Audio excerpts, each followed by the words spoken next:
Okay, so we have one of our last panels to install. The only problem is I have this little section here and I ran out of panel. This is Danielle and I'm going to show you how to make some behind the door shelving. Okay, so we have this weird spot. We didn't have enough of this and we're going to build a shelf there so we can hide the fact that we just simply ran out of the walls. So I primed this and painted it first. It looks pretty good. I added the baseboard and I primed and painted some pieces for the shelf. I didn't take a picture of me cutting the pieces for this, but they are 4.5 inches deep, and I cut 2 pieces as tall from the floor to the ceiling.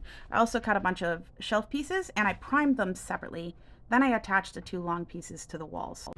To get this to fit, I need to cut away some baseboard, and I'll also need to cut away some pieces of trim at the top, potentially. So,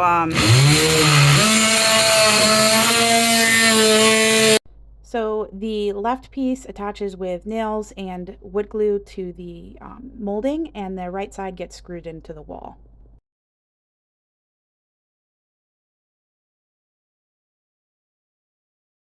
Could have built this separately and put it in, but because it's kind of squished in there behind baseboard and all of this, I ended up deciding to just build it in place.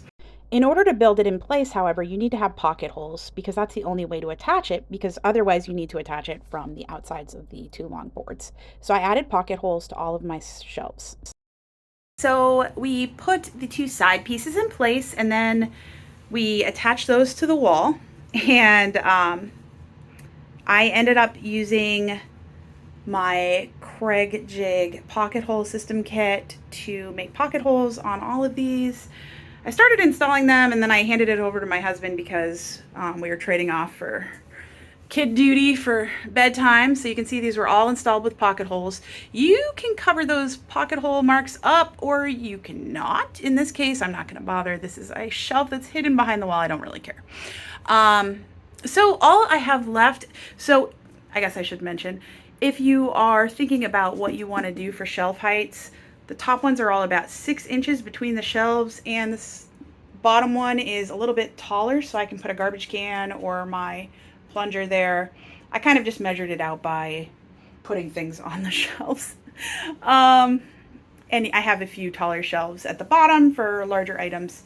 I just want to be able to have as much storage as possible. Now you might want to leave a couple tall spots at the top if you want to store items away from kids.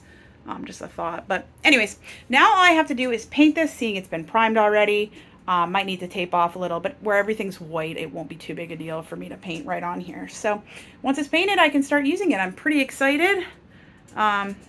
It's nice having the extra storage. All right, so this is the final look. I absolutely love how it came out, and I'm eager to finish the rest of the bathroom. Make sure to check out my blog, DIYDanielle.com, and keep an eye out for other projects in this series. I'm doing a basement bathroom renovation from a rough-in. Take care.